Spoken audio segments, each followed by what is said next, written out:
Alors c'est marqué dans la paracha un événement, quand Yaakov Avinu, il devait retourner chez ses parents, et qu'à ce moment-là, il devait rencontrer à nouveau Esav. Alors, qu'est-ce qu'il a fait? La Torah nous raconte qu'il a séparé sa famille en deux camps, et après il est retourné à l'endroit où ils avaient campé, et là-bas c'est marqué Vaïvater Yaakov Levado.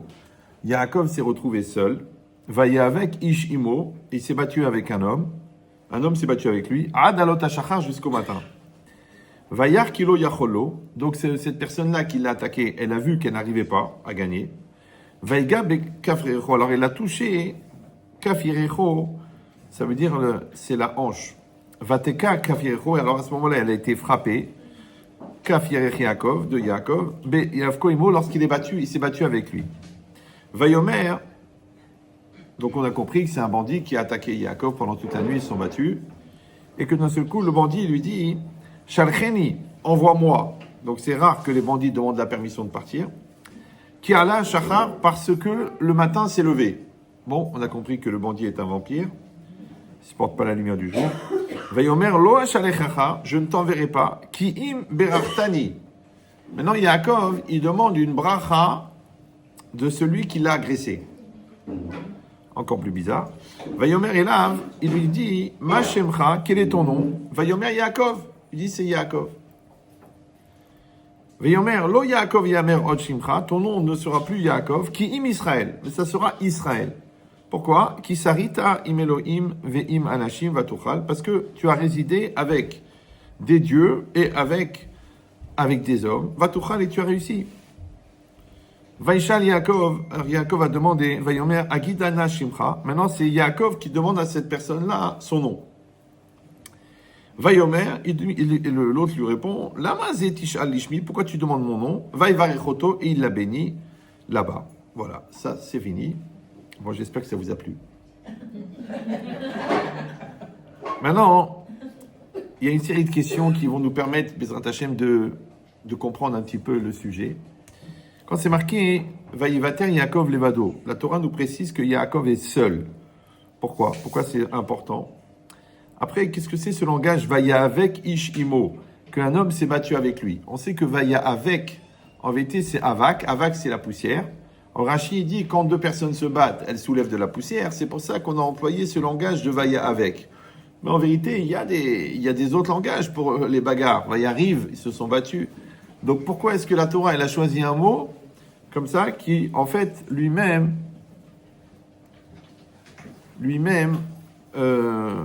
n'exprime pas directement une bagarre. Donc il faudra comprendre pourquoi ce langage. Après qui est cet homme en fait? Après pourquoi ça a duré jusqu'au matin? Après il a vu qu'il n'arrivait pas à le vaincre, il a frappé la cuisse. Pourquoi il a frappé à cet endroit-là? Je sais que il y a beaucoup d'entre vous qui connaissent les réponses, mais je vous donne un secret dans la Torah, c'est que quand on réfléchit sur ce qu'on sait déjà, on finit par comprendre. Alors que des fois, on croit qu'on a compris. Parce qu'on sait. Ouais. Mais le but, c'est de devenir. Et pour devenir, il faut pratiquer. Et pour pratiquer, il faut intégrer. Et pour intégrer, il faut comprendre. Donc ça veut dire qu'à chaque fois qu'on va se recasser la tête sur un sujet, comme vous le faites depuis une vingtaine d'années sur votre mari. Donc, plus on se casse la tête, plus la chose nous pénètre et on a des chances un jour. Puisqu'on a expliqué déjà 1 million de fois que comprendre, c'est comme prendre. Ça s'écrit avec un M. Si vous l'écrivez avec un N, ça change complètement le sens. Donc, c'est comme prendre, et prendre, c'est saisir, et saisir, c'est faire corps. Et faire corps, c'est faire un. Et comme ils disent les Chachamim, En Adam Lomed, Elainken, Nirshal Bo, un homme n'apprend que ce dans quoi il a trébuché. Ça veut dire que tant que ta personne, ta connaissance ne rencontre pas la réalité, alors tu n'as pas compris. Et ça, c'est une grave erreur. Les gens, ils cumulent des connaissances, ils disent, c'est bon, je sais, ça va, j'ai compris, ça va, je suis pas débile, ça va, je suis froum, ça va, je suis pas un Baal Teshuva. Ouais. Mais on voit que les personnes n'ont pas compris. Parce que à la halema assez, dans les actes ne suivent pas. Donc ça prouve que la chose, au fond, n'a pas été comprise. D'ailleurs, je l'ai dit, j'ai dit que quelqu'un, qu'à chaque fois qu'on lui a posé une question qui contenait de la remise en cause, La personne, elle a répondu je sais. D'accord? Comme les enfants, ils disent il n'y a pas de devoir. Non, mais sort ton cahier de texte, il n'y a pas de devoir. C'est un truc bizarre, il n'y a jamais de devoir, c'est un phénomène. Ouais. Et ben, de la même manière, les adultes, ils disent je sais. D'accord? Alors j'ai expliqué que qu'est-ce qui peut arriver de pire à quelqu'un que toute sa vie il a dit je sais, c'est qu'un jour il va dire si j'avais su. Alors comment toute ta vie tu dis je sais, et quand tu arrives à l'issue des choses, quand tu arrives à la vraie question, quand tu arrives à la réalité du problème, tu dis si j'avais su. C'est que tu voudrais te remettre rétroactivement dans la situation de celui qui ne sait pas, dans l'espoir de savoir. Mais au moment où on t'a posé la question, tu as dit je sais. Donc tu t'es débarrassé du stress, ouais, mais le stress en vérité c'est un stress existentiel. Ça s'appelle un isayon, une épreuve, pour te faire grandir. Mais toi, au lieu de trouver une réponse, au lieu de trouver une solution, tu te débarrasses du stress.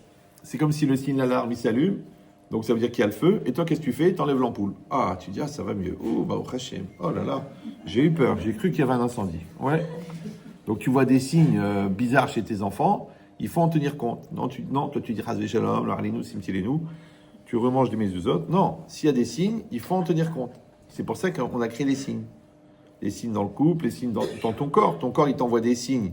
Tu as des palpitations, tu as une faiblesse, tu as des, je sais pas quoi, vagales, là, des malaises vagales. Il faut en tenir compte. Tu dis non, c'est un petit coup de fatigue, un petit café, une petite cigarette, ça va aller mieux. Non.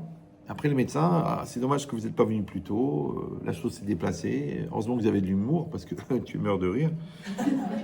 mais l'idée, c'est ça. C'est que les signes, c'est Hachem qui les envoie. D'accord? Maintenant, il parle à travers ton corps, il parle à travers ton mari, il parle à travers tes amis, il parle à travers tes ennemis, il parle à travers ta belle-mère. Ah, je l'ai déjà dit. D'accord? Mais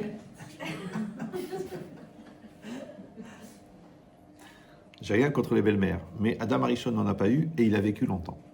Donc, chacun détruira. Ça fait 30 ans qu'elle marche cette blague. Hein. Même les belles-mères rigolent, c'est un phénomène. Donc, qu'est-ce qu'on a dit? Voilà. Qu'est-ce qui fait que maintenant, il lui demande de partir, il veut partir. Et il demande la permission. Et Yaakov, il lui dit, je te renverrai seulement si tu me bénis. Bon, pourquoi il veut la bénédiction de son ennemi?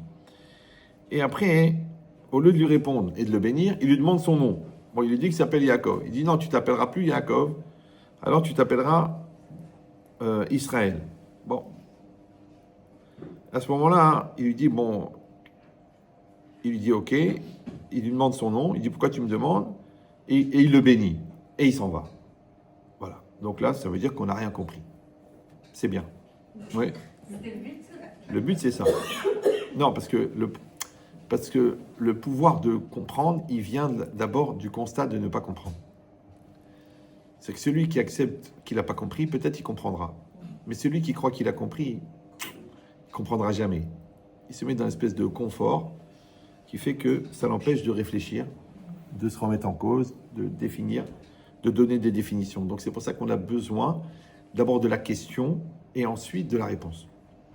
Comme la Gada, Derer chez La ou Tchouva. Ouais, c'est pareil, le professeur, il peut dire son enseignement. Ok, mais quand il pose des questions, l'enfant, il est interpellé, il est embêté. Ouais. Alors il va accueillir l'enseignement dans un réceptacle qui a été créé.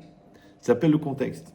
C'est pour ça que c'est toujours important de créer un contexte avant de transférer quelque chose. Même quand tu veux dire à quelqu'un je t'aime, il faut créer un contexte. Sinon, ça peut être pris comme une agression. Ouais. Quand tu vas dire à quelqu'un qu'il faut changer, il faut créer un contexte de confiance. Sinon, ça ne passera pas. Donc, c'est toujours le contexte qui est le réceptacle de la communication. Parce qu'on a expliqué 1 million de fois que communication, c'est communiquer. Communiquer, c'est commun. Et commun, c'est comme un. Maintenant, pour fabriquer du comme un, il faut déjà qu'il y ait une connexion. Et la connexion, c'est un. Et un, c'est quoi? C'est Echad. Et Echad, c'est Ahava. Valeur numérique de Echad. Et Ahava, il dit le Maharal, c'est l'équivalence des volontés.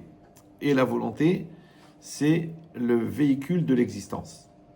J'existe grâce à ma volonté. Donc l'amour, c'est quand les deux volontés rentrent en équivalence. Bon, les goïms, ils ne se sont pas cassés la tête, ils ont dit être sur la même longueur d'onde. Ouais, mais c'est ça que ça veut dire. Ça veut dire que on a réussi à créer la communion. Maintenant, la communion avec ton enfant, la communion avec ton mari, la communion avec soi-même. Quand je suis moi-même, ouais, je me sens bien, je me comprends, je sais qui je suis. Là, ça commence à peine le travail. Mais les gens, il n'y a pas de connexion. Ils ont une personne à l'extérieur, une personne à l'intérieur. Ça fait déjà 2, c'est compliqué. Après, ils ont une personne à la maison, une personne en dehors de la maison. Ça fait encore 3. Après, ils ont une personne au travail et une personne à la maison. Après, ils ont un visage avec leur mari, un visage avec leur maman, encore une autre. Un visage avec leurs enfants, un visage avec les enfants du voisin. Ouais. Donc, en fin de compte, tu te retrouves avec combien de visages? Tu es perdu. Ouais. Alors qu'en fait, la règle la plus simple du monde, c'est d'être soi-même. D'être soi-même partout. Il faut être naturel. Il faut être cool. Ouais. Mais pas cool en anglais. C-O-O-L. Non, en hébreu. Chaf lamed. Kol. Kol, ça veut dire que tu es tout. Ça veut dire que tu es entière. Alors quand tu es entière, bah, tu es entière ici, à la maison, bah, tu es invité. Bah, vous reprenez du poulet? Non, j'ai pas faim. Allez, reprenez. Étouffez-vous. Oui, c'est une recette marocaine, il faut connaître. D'accord? La personne elle dit j'ai plus faim, excusez-moi, j'ai plus faim. Elle dit oui, mais écoutez, quand même, c'est pas cavode, on s'est fatigué, ma femme s'est crevée. Ok, je vais manger. La vérité, à 1h, je vais vomir. Donc je pourrais vous ramener, pour vous ramener la preuve, d'accord, que j'ai trop mangé. Chacun, il connaît son corps. Là, je suis fatigué. Allez, on sort. La vérité, je suis fatigué. Je n'ai pas de la mauvaise volonté, je suis fatigué. Il faut être capable de dire je suis fatigué. Ouais. Ben, comme je le fais avec moi-même, je le fais avec l'autre. Et je le fais avec le professeur. Et je le fais avec le directeur. Et je le fais. Il faut être soi-même. Ma femme était vraiment elle-même. C'était compliqué, moi aussi. Donc on avait du mal avec les directeurs, la vérité. Bon. Mais parce qu'on était trop naturel. Les gens n'aiment pas ça. Tu sais que la 614e mitzvah, c'est l'hypocrisie quand même, vous êtes au courant. Et je suis pas parano, hein. Mais c'est comme ça. Bah, c'est comme les gens, tu arrives dans une simcha, ils te voient, tu les vois, tu vois qu'ils t'ont vu, ils voient que tu les as vus, et après ils s'approchent et ils disent « Ah !» Non, c'est intéressant au niveau psychiatrique. Au niveau zoologique, je ne sais pas ce qu'il faut dire. Ouais. C'est bizarre. Bah, tu m'as vu. On est au travail à la maison. Pourquoi? On est au travail, on est en mode boulot. Mais mode boulot, mais naturel. On est au travail, on est en mode professionnel. Bon. On ne peut pas être nature comme à la maison. Si. Bah non. Mais si, parce que vous êtes... je ne sais pas quel métier vous faites, mais quand vous faites un métier, eh ben, vous êtes à 100% dans votre métier, vous faites ce que vous avez à faire, vous le faites de bon cœur, vous êtes heureuse de le faire. Ça s'appelle être cool dans votre travail. Maintenant, si vous dites non, il faut que je fasse une tranche de cake, sinon l'employé va demander une augmentation, c'est déjà du calcul. Ouais. Comme je suis chef de service, donc il faut que tout le monde ait peur de moi. C'est une relation, c'est un choix. Parce que quand tu fais la dure, bah, tout le monde devient hypocrite. Parce que tu mets de la pression. Quand tu mets de la confiance, les gens, ils donnent le meilleur d'eux-mêmes. C'est un choix. Maintenant, c'est vrai que c'est plus difficile à gérer des personnes dont on veut qu'ils donnent le meilleur d'eux-mêmes ou des gens qu'on veut gérer comme un troupeau. C'est sûr. Les moutons, c'est plus facile à gérer que les personnalités. Mais après, encore une fois, c'est dans la relation qu'on entretient avec l'autre. Donc ça veut dire que c'est une proposition. Voilà, moi je suis cool, je suis une proposition. Voilà. Dans ma vie, bah, alors évidemment qu'il y a du professionnel, il y a du parental, il y a de l'autorité, il y aura des facettes, mais ça restera toujours que ça sera des facettes de ma personne que je veux être à ce moment-là. Sinon, à force d'être plusieurs, on n'est personne.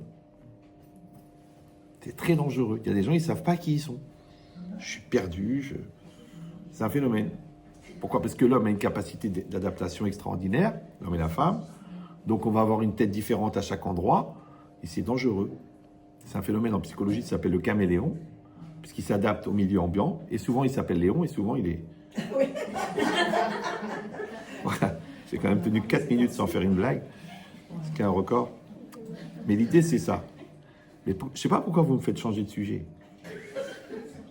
J'ai un truc à traiter, moi. C'est incroyable, ça. Donc l'idée, vous avez compris maintenant, c'est qu'on va essayer de répondre à toutes ces questions. Alors déjà, au sens simple, on sait que Yaakov, il est à la veille de rencontrer Esav, et il a peur. Il a peur. Et comme il a peur, parce que Esav c'est un meurtrier, et qu'il a une grande famille, avec des enfants, donc il se sépare en deux camps. Mais il avait oublié des objets dans l'ancien camp, donc il retourne là-bas pour aller les chercher. Et à ce moment-là, il y a cet être-là qui apparaît et qui se bagarre avec lui. L'Or HaChaim HaKadosh, il ne se casse pas la tête, il dit c'est quoi Vaya avec Ish, un homme. Il s'est battu avec un homme, il dit Ish, c'est quoi Ish? C'est une créature, Esh de feu, Yud de 10e niveau. Donc en fait c'était un ange. Donc Yaakov toute la nuit s'est battu avec un ange. Et le Or HaChaim il dit c'est qui cet ange? C'est l'ange de Esav. D'accord? Bon, c'est des choses que vous savez, mais c'est pas grave. Donc, quand il s'est battu toute la nuit avec l'ange de Esav. Alors, c'est intéressant que la veille de rencontrer Esav physiquement, il s'est battu avec l'ange de Esav. Maintenant, vous savez que chaque personne, chaque être dans le monde, même le monde, il y a Yerushalayim Shel Mata, Yerushalayim Shel Ma'ala, ce monde-ci, il existe en double. Il existe en matériel et en spirituel. Donc, chaque personne, elle a un ange. D'accord? Le Rav Dessler, lui, il appelle ça le subconscient. C'est un truc compliqué, mais bon. Iyakara, il appelle. Ouais. Mais c'est quoi l'idée? C'est que, on va dire simple, il y a Yaakov et il y a Esav.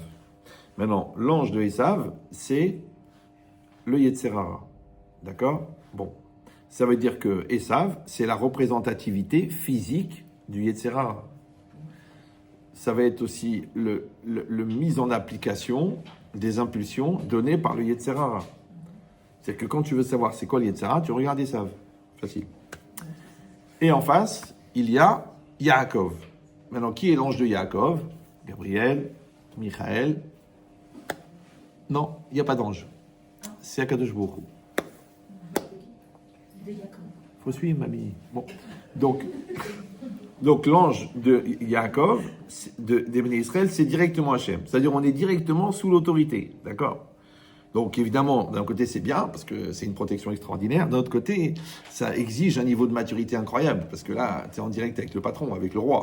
Tu n'es pas au dernier étage là-bas à la cave en train de ranger les balais. Tu n'as pas 54 intermédiaires au-dessus, tu es toi et le roi. C'est pour ça que la vie en Chutz La'aretz est toujours plus confortable qu'en Israël, parce que quand on est en Chutz La'aretz, en dehors d'Israël, on est soumis à l'ange du pays.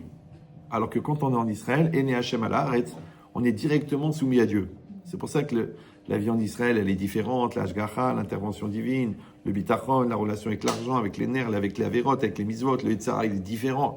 Tout est beaucoup plus fort en bien et en moins bien en Israël. D'accord? Maintenant, dans cette logique-là, on dit que donc Yaakov, il devait rencontrer Esav physique et, on va dire, l'esprit spirituel de Esav, qui est le Yetzerara, il l'a rencontré la veille. Jusque-là, vous êtes là? Oui. Vous êtes avec moi? Super. Maintenant, c'est très intéressant parce que on dit que le ange de Esav, c'est le Yetzerara. Mais il y en a un problème. Parce que la Gemara dans Bava Batra, elle dit ou à Yetzerara, ou à Satan, ou à Malach Hamavet. Ça veut dire qu'il y a le même ange, il a trois fonctions différentes. Il est en même temps le Yetzerara. Ouais. Donc c'est quoi le Yetzerara? C'est à l'intérieur de la personne. J'ai un autre moi. Enfin, disons que j'ai une proposition intérieure négative. D'accord? Qui s'appelle le Yetzerara. Non, on l'appelle Yetzerara. Maintenant, Freud, il appelait la zone d'ombre. Les psychiatres, il appelle la tentation vers la mort. Les psychologues, il appelle le confort à la non-existence, le laisser aller. C'est-à-dire que tout le monde est d'accord qu'à l'intérieur de moi, eh ben, j'ai une proposition qui n'est pas moi. Maintenant, le problème, c'est que cette proposition-là, elle ne peut être en moi que si moi, je suis absent. C'est-à-dire qu'en résumé, la présence du Yetzerara est significative de l'absence du moi. Parce que le moi, c'est le Gever. Le Gever, c'est l'adulte. Maintenant, quand je suis un adulte, mon Yetzerara est un enfant. Puisque la définition du Gever, d'après les Chachamim, est Zéou Gibor, Akovesh et Titzro, qui est l'homme fort, celui qui maîtrise son Yetzerara. Donc, ils ont fait un parallèle, ils ont résumé toute la psychologie en une phrase. Moi, j'ai eu la chance de ne pas faire d'études, j'ai gagné un temps fou. Ouais. C'est qu'en fait, tu mets d'un côté Gever, Gibor, Gever, et de l'autre côté Kovesh et Titro. Donc tu as compris que si ça, c'est l'adulte, donc ça, c'est l'enfant. Maintenant, la définition de l'adulte, c'est celui qui maîtrise son Yetzer Hara. Donc, la définition de l'enfant, c'est celui qui est maîtrisé par le Yetzer Hara. Maintenant, le Yetzer Hara, on a dit c'est quoi? C'est le côté impulsif, c'est le côté gamin, c'est le côté incapable, c'est le côté superficiel, extérieur, regard de l'autre. C'est ça le Yetzer Hara. Maintenant, chacun, pas sur l'autre, parce qu'on est très fort pour faire la psychologie de l'autre, mais chacun sur soi-même, il devrait être capable de prendre du recul, ce qu'on appelle le moussard, pour s'auto-analyser et pour savoir en lui quelle est la part du Yetzer Hara, quelle est la part de lui. Maintenant, quand on se retrouve, puisqu'on a dit que le Gever, c'est la maturité, ce que nous on appelle l'Aïrat Shamaïm, la crainte de Dieu, donc vous avez compris que le signe de la présence du Yetzer Hara, c'est l'immaturité. Donc tu attrapes, mais tu t'es vraiment conduit comme, tu te conduis comme un enfant. Eh ben oui, je m'en fous, je suis comme ça, voilà, je changerai pas. Voilà, mon père aussi, il a jamais changé. Ok, mais ta mère s'est pendue, c'est vrai, d'accord? Bon, donc ça veut dire quoi? Ça veut dire que toute la vie, c'est un rapport de maturité ou d'immaturité. Donc tout Shalom Bayit, mais c'est ça, maturité ou immaturité. Le rôle de parent, maturité ou immaturité. Tu dis, oui, je me suis pris la tête avec mon fils de 14 ans. Mais c'est normal, chérie, t'as le même âge que lui, c'est vrai, d'accord? Mais oui, parce que le moi intérieur, malheureusement, ne se développe pas à la vitesse du moi extérieur. Le moi extérieur, il a le même âge que toi depuis la naissance. Donc si tu as 40 ans, ton moi extérieur, il a 40 ans, parce que tu es né à 40 ans, il y a 40 ans. Mais ton moi intérieur, c'est toi qui le développes. On verra les cas personnels après, si vous voulez. D'accord? Mais ça veut dire que... Et comment tu le développes? Justement, parce que grâce au Nisayon, l'épreuve. Et quand tu es remède à la Nisayon, donc ça veut dire quoi? Tu te tiens debout. Ça veut dire que tu te mets en situation de confrontation. Tu acceptes la question, tu cherches la réponse. Tu es mitgaber. Et c'est ça, mitgaber. On croit à mitgaber, ça veut dire qu'il faut se renforcer. Mais non, c'est l'idgaber, c'est l'iot geber. D'être un adulte. Maintenant, devant chaque situation, je peux faire l'adulte, je peux faire l'enfant. À n'importe quel âge. Ouais, maman arabe, il va se vexer, il va rentrer en crise de susceptibilité. Tu dis, je comprends pas, tu as fini 24 fois le chasse, t'es rave de la communauté. Je l'ai mal pris, c'est honteux. Ça veut dire à n'importe quel âge de la vie, si on n'a pas imprimé dans le moi la maturité qu'on a travaillée, on l'a pas. Alors si déjà le rave, alors Kalvahamor. Les autres, Donc l'autre il va s'énerver, l'autre il va se vexer, l'autre il va pas comprendre, l'autre il va se braquer, psychorigidité. L'autre il voudra pas se remettre en cause, l'autre il va systématiquement accuser les autres de ses problèmes. Et ça c'est un phénomène évident. Maintenant je vous l'explique seulement si vous êtes capable de pas l'utiliser avec des gens que vous aimez. Vous êtes objectif ou non? J'y crois pas trop, mais bon. Parce que c'est trop tentant. Mais je vous donne le Yesod. Je l'ai lu nulle part. Mais le bon Dieu, quand tu lui donnes 35 ans de ta vie, il te donne des cadeaux. Ouais. Et j'ai compris une chose incroyable. C'est que quand systématiquement quelqu'un, il accuse les autres de ses problèmes, c'est parce qu'en fait, il n'y a personne dedans pour assumer. Vous me suivez ou non? Il n'y a personne dedans. Il n'y a personne. Parce que le mot personne, il veut dire personne, et il veut dire personne. Maintenant, si ta personne n'a pas été développée, or ta personne, elle n'existe qu'en fonction de ta capacité à gérer ton Yetzer Hara, et le Yetzer Hara, c'est la proposition justement d'être personne, parce que à la place de la décision, tu mets la réaction, à la place de la réflexion, tu mets l'émotion, à la place de l'action, tu mets l'impulsion. Donc à chaque fois que c'est l'enfant qui réagit, c'est ça qu'ils disent les Chachamim, Katan en Bodaat. Le Katan n'a pas de conscience. Bon, le mot da'at, c'est trop dur. Il faudrait 3 cours pour vous expliquer ce que c'est. Bon, mais a priori, vous pensez avoir compris. Donc, Rav Wolbe, il a écrit un livre entier sur le da'at. Pirkei Kinyan Da'at. C'est un livre à étudier, ça vaut la peine. Avant de mourir après, vous aurez tout le temps. Il dit là-bas qu'en fait, le da'at, on va dire que c'est la maturité, comme ça ira plus vite. On dit katan en boda'at. Le katan n'a pas de da'at. Aval gadol omed al gabav. Mais il y a un adulte qui se tient au-dessus de lui. Alors, un exemple facile. Toi, tu veux traverser la rue avec ton petit frère qui a 6 ans, et toi, tu as 23 ans. Donc, lui, il veut courir. C'est normal, il se prend pour Spider-Man. Alors, tu dis, hé, Ephraim, il y a des voitures. Regarde, tu regardes à gauche, tu regardes à droite, tu regardes en l'air, parce que des fois, et après, tu traverses. Donc, lui, il n'a pas de date, ça va, et toi, tu as le date. Maintenant, moi, je vous ai pris un exemple simple, d'accord, où il y a 2 goufim, il y a 2 personnes. Mais à l'intérieur de toi-même, il y a aussi quelqu'un qui a du date et quelqu'un qui n'a pas de date. Pourquoi? Parce que comme on est en devenir perpétuel, donc il y a un enfant en nous et il y a un adulte. Maintenant, l'adulte, a priori, c'est celui qui est à l'extérieur. Parce qu'il est confronté à des réalités qui sont claires. La date du loyer, la date de truc, la date de naissance, la date de l'anniversaire, qu'il ne faut surtout pas oublier, d'accord? Donc lui, il est confronté avec la réalité. La réalité, elle fabrique du concret, d'accord? Par contre, le moi intérieur, il peut être un peu dans les rêves, dans les intentions, dans les volontés, dans les frustrations, dans les malaises, dans les complexes. C'est le côté enfant. Maintenant, quand toi, tu as le côté enfant qui veut prendre le dessus, il faut absolument que le côté adulte, il gère le côté enfant.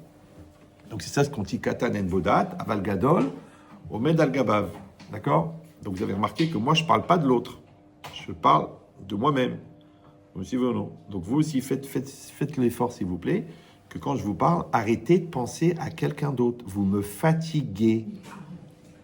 Je le sens là. Vous parlez du conflit intérieur. Alors, les cours particuliers, c'est 20 000 euros. Je ne connais pas vos capacités. D'accord. Donc, l'idée, c'est ça. Non, je vous dis ça parce que moi, je vous donne un message. Ce message, vous pouvez l'utiliser directement comme un scanner et en même temps comme une démarche évolutive. Ou alors, vous allez passer 1h30 à vous dire « Ah, c'est mon mari. Ah, dommage qu'il n'était pas là. Ah, tout le cours était pour lui. Ah, heureusement que c'est filmé. Ah, quand il va rentrer, je vais le finir. C'est dommage. Parce que vous croyez en Dieu, non? Vous croyez en Dieu? Tout le monde croit en Dieu? Oui. En plus, elle répond. Donc, la croyance, j'ai expliqué 1 million de fois, c'est pas simplement de manger cachère, de se couvrir la tête, d'aller à la plage séparée. C'est évident, puisque tu es juif. Non, la croyance, c'est d'accepter que la réalité est adaptée. Vous me suivez ou non? Il n'y a pas d'erreur. C'est mon mari. Pour combien de temps, je ne sais pas, mais c'est mon mari. C'est mes enfants. Impossible de divorcer des enfants. Ouais. C'est mon corps. C'est ma thyroïde. Une vraie injustice. Ta copine, elle mange 9 pizzas, elle maigrit. Toi, tu prends un yaourt nature, tu prends 2 kilos. Le monde est mal fait, le monde est injuste. C'est un phénomène qui s'appelle Calimero. D'accord? Mais ça va? Mais l'idée, c'est ça. L'idée, c'est de dire que si moi, je n'ai pas fabriqué un moi fort, Gever, Gibor, pour gérer l'Yetzirah, c'est sûr que c'est lui qui va gérer ma vie. Maintenant, le Chovot Alvavot, il dit que le Yetzirah, il est dans tous les domaines. Il divise l'univers en deux et il divise la particule. Il rentre à l'intérieur de la finesse, il rentre à l'intérieur de la grossièreté, il rentre dans la mitzvah, il rentre dans l'orgueil, il rentre dans l'ambition. Ouais, il est partout. C'est-à-dire que quelqu'un qui n'est pas en permanence dans une vigilance de déterminer et de maîtriser les impulsions développées par son Yetzirah, il a de très grandes chances de vivre la plus grave, moi d'après moi, hein, ça n'engage que moi, il risque de ne pas vivre sa vie. Eh oui. Parce que les gens, ils ont peur. J'ai peur d'être un rachat, je voudrais être un tzaddik. Mais c'est quoi un tzaddik? Un tzaddik, c'est quelqu'un qui vit sa vie. Et un rachat, c'est quelqu'un qui ne vit pas sa vie. On a déjà expliqué 1 million de fois que tzaddik, ça vient de tzedek. Tzedek, c'est la justice. Le symbole de la justice, c'est la balance. La balance, c'est l'équilibre. Ça, c'est ce qui est écrit dans la Torah. Et ça, c'est tes actes. Si tes actes sont équivalents, t'es tzaddik. Là, c'est ce que tu dis et là, c'est ce que tu fais. C'est équivalent, t'es honnête. Là, c'est ce que tu penses et là, c'est ce que tu dis. Ouais, ça veut dire que t'es cohérent. Donc, l'équilibre, c'est tzaddik. Donc, le rachat, c'est le contraire. C'est l'incohérence. Il dit une chose, il fait le contraire. Il parle de la gravité de la colère, il se met en colère. Il dit qu'il n'y a pas de bracha dans l'argent volé. Toute la journée, il essaye de te faire tomber toute la France dans le panneau. Ah, il va être bronzé avec tous ces panneaux solaires. Ouais. Oui, mais c'est pas la parnassa. Ah bon, je savais pas que c'était une mitzvah de voler, mais bon. Mais l'idée, c'est ça. L'idée, c'est quand le vrai problème, c'est que un jour, à 40 ans, à 50 ans, à 60 ans, à 80 ans, il va dire « Je n'ai pas été moi-même ». C'est ça, rachat. Parce que tous les Rishaïm, ils ont un bon fond. Ouais. Tous les tzadikim, ils ont aussi du Yetzirah. Je sais, Chazvé Shalom, lo alenu simsilenu. Non, c'est faux. Le Rambam, il dit, les tzadikim ont du Yetzirah. Seulement que lui, le tzadik, il utilise son Yetzirah pour grandir. Alors que le rachat, il subit son Yetzirah parce qu'il est dans le laisser-aller. Et comme c'est beaucoup plus confortable de se laisser descendre que de monter l'Everest, donc automatiquement, l'immaturité devient plus tentante que la maturité. Or, le problème, c'est que le serpent se mord la queue. Parce que il faut être fort pour être mature, et il faut faire des efforts pour être fort, et c'est d'être fort qui rend mature. Maintenant, celui qui n'arrive pas à faire l'effort, il ne peut pas devenir fort, parce que c'est l'effort qui rend fort. Vous me suivez ou non? Et comme il n'a pas la maturité, alors il n'arrive pas à faire l'effort. Comme il n'arrive pas à faire l'effort, il ne peut pas devenir fort. Donc il ne peut pas devenir mature. Et ça tourne. Ça veut dire qu'à un moment ou un autre, il faut accepter. C'est ça, mitor shelo lishma balishma. Je dis, je vais faire l'effort. Je n'ai pas compris pourquoi, mais j'ai confiance dans mes parents, j'ai confiance dans mon rave, j'ai confiance dans mon psy, et je vais faire l'effort. Bien que je ne suis pas fort. Mais l'effort rend fort. D'ailleurs, l'effort, ça s'écrit L''EST fort. L'effort. Tu l'es fort. Maintenant, pour être fort, c'est très simple. Il suffit de lutter contre celui à l'intérieur qui te propose d'être faible. Et c'est ça l'Yetzirah. Maintenant, impossible d'atteindre la force si tu ne luttes pas contre la tentation d'être faible. Tu fais de la musculation. L'haltère est lourde. Ce qui altère tes capacités. Après, tu sais qu'elle est lourde et que ça va te demander un effort et que ça va te faire des courbatures et que tu vas avoir mal au bras pendant une semaine. Tu fais l'effort, tu deviens fort. Tu veux être un Tamid Racham, ça prend 15 ans. Tu dis non, mais je lis Torah Box. Non. Il faut faire des efforts. Ouais. Tu veux être patient. Ah, mais moi je suis nerveux de nature. Bon, c'est pas grave, tu reviendras en Gilgoul, ouais, en crapaud, puisque toute ta vie, tu t'es plaint d'en avoir bavé. Mais l'idée, c'est que, puisque toi, tu es nerveux de nature, et c'est normal parce que génétiquement, tu as hérité d'une nervosité de tes parents, ouais, donc tu vas avoir des épreuves d'énervement, et l'Aïd Gabrout, l'effort de devenir Géver sur l'épreuve de l'énervement, va développer chez toi la patience. Maintenant, quand tu changes dans tes nerfs, tu changes dans ta nature, tu changes dans ton cerveau, tu changes dans tes neurones, tu changes dans ta semence. Du coup, l'enfant, il est calme. Mais comment c'est possible? Quatre générations de nerveux, des nerveux. Et le gosse, il est calme. Toute la famille dit, mais il est autiste ou quoi? Non. Il est calme.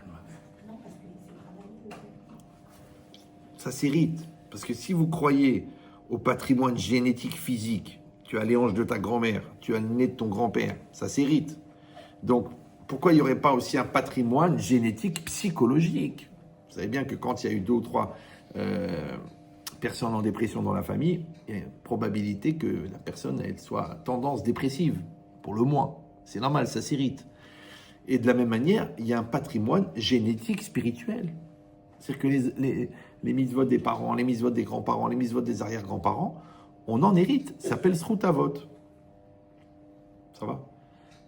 Et quand il n'y a aucun parent qui a... Quand il n'y a aucun ni arrière, qui n'a rien fait... On parle d'un converti. Non, mais ça veut dire qu'on a hérité de quoi si... Toujours, il y a toujours quelque chose. La personne, elle était honnête, la personne, elle était gentille, la personne, elle respectait sa femme, la personne, elle n'a pas volé 1 euro, elle n'a pas mis les téfinines, ok, mais elle avait une émoula incroyable. Alors, il y a toujours quelque chose. Il n'y a jamais rien. Vous me suivez ou non? Maintenant, encore une fois, c'est une mitzvah. Dans la mitzvah de Kibud Avaim, de respect des parents, les poskim, ils disent qu'il faut absolument que la personne, elle trouve des qualités chez son père et chez sa mère qui justifient le fait qu'elle va les respecter. Et un converti?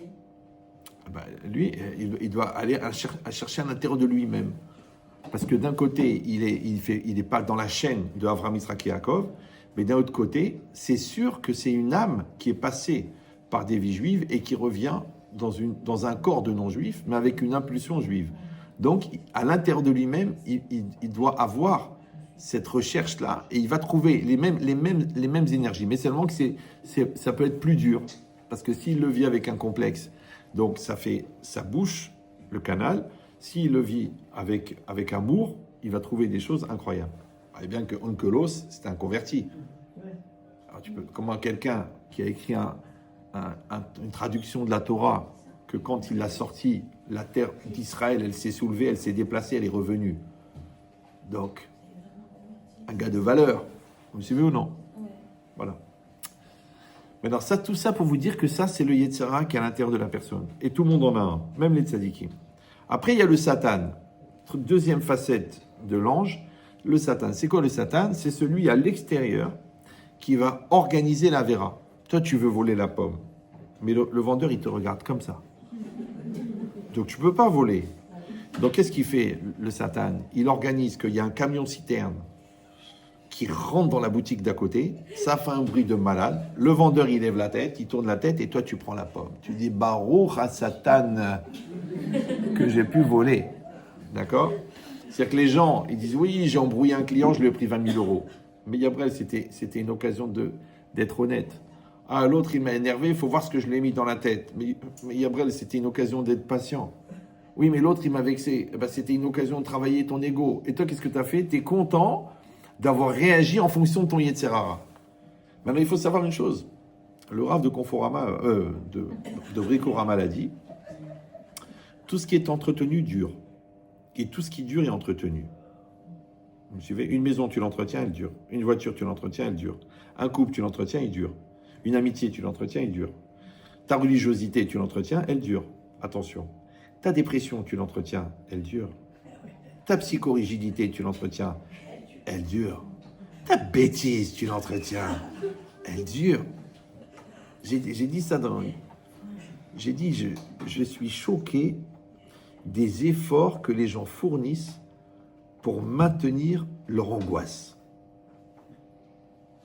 Vous me suivez ou non? C'est-à-dire, des fois, tu parles avec la personne, ça va aller, ah non, tu sais pas ce que j'ai vécu, ah c'est trop difficile, je m'en sortirai jamais, je suis mort, c'est terminé pour moi. Et moi, j'ai envie de dire chiche. La vérité, tu meurs, tu débarrasses le monde, une pierre tombale qui immobile. Là où tu vas, la Ramma, il arrive. C'est mieux, tu meurs. Parce que quand tu meurs, tous les morts sont des tzadikim. On dit Acharemot, Kiddushin. Après la mort, ils sont tous des tzadikim. Mais il trompait sa femme. Ah, mais tu sais combien il donnait de zdaka? Ah, alors, ça doit être un tzadik. D'accord? Mais l'idée, c'est ça. C'est que si tu meurs, tout va s'arrêter. Tu dis, mais j'ai pas compris. Alors, vous me proposez de mourir? Non, je te propose de vivre. Mais pour vivre, il faut mourir. C'est la Gemara dans Tamid.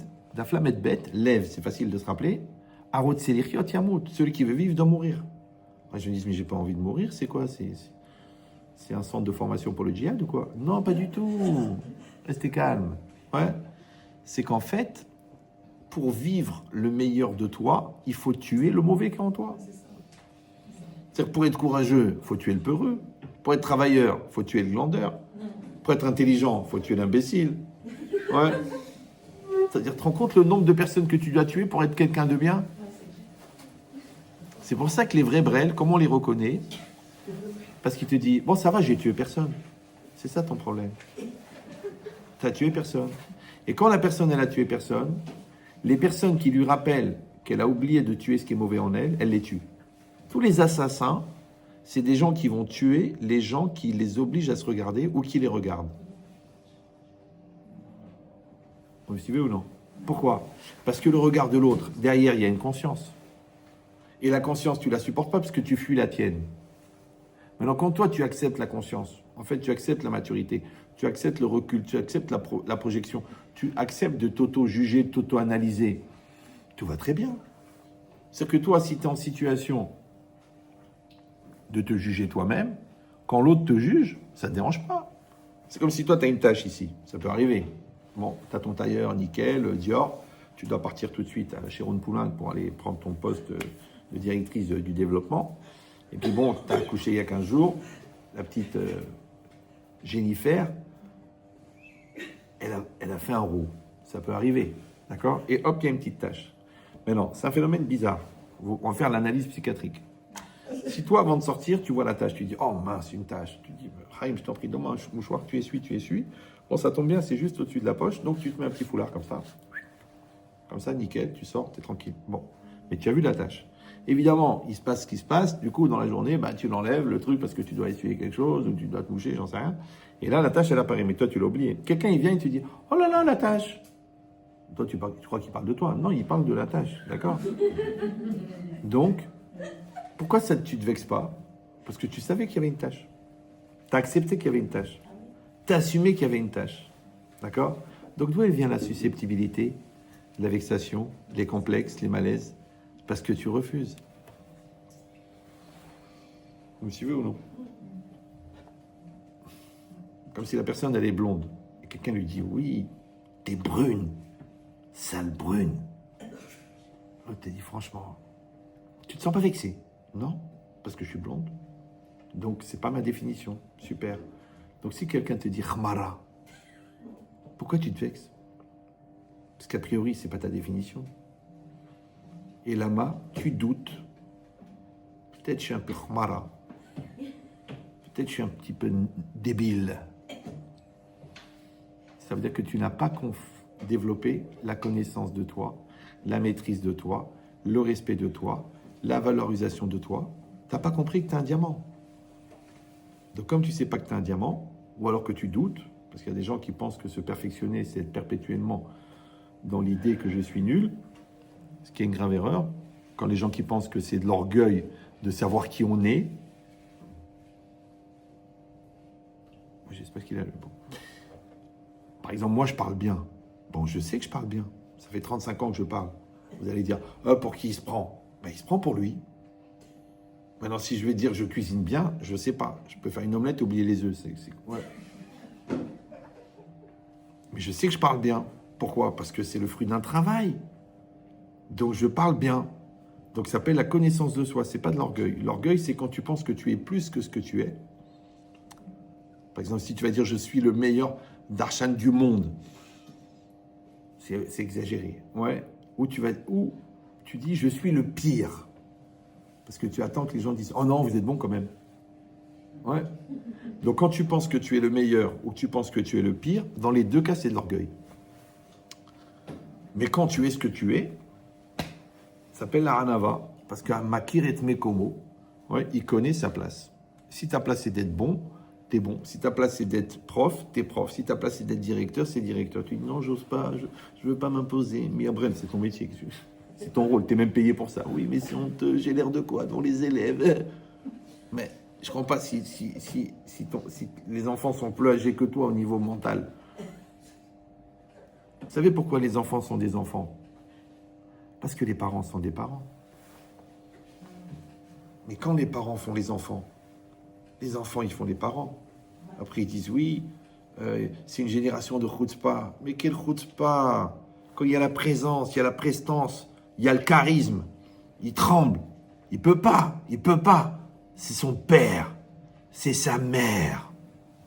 Mais si la vapeur d'eau ou alors une surconvolution de pensées ou des angoisses ou des malaises ou des mensonges c'est personne. L'enfant, il ne peut pas respecter personne puisqu'il n'y a personne. Il ne peut pas craindre personne puisqu'il n'y a personne. Tu dis oui, mais vous savez, je crie. Hein. Justement, le cri, c'est un signe de panique. Ah, il ne faut pas crier. Si, il faut crier. Mais il faut exprimer la fermeté. Il ne faut pas exprimer la peur. Alors, si tu dis, les enfants, c'est l'heure de dormir. C'est bien. Mais si tu dis, les enfants, c'est l'heure de dormir.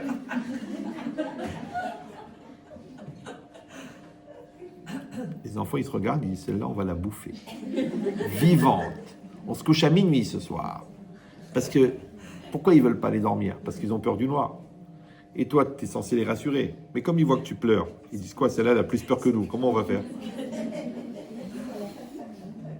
Donc, vous avez compris que quand vous gérez votre Yetzer Hara et votre Satan alors vous pouvez aider l'autre à gérer son Yetzara et son Satan.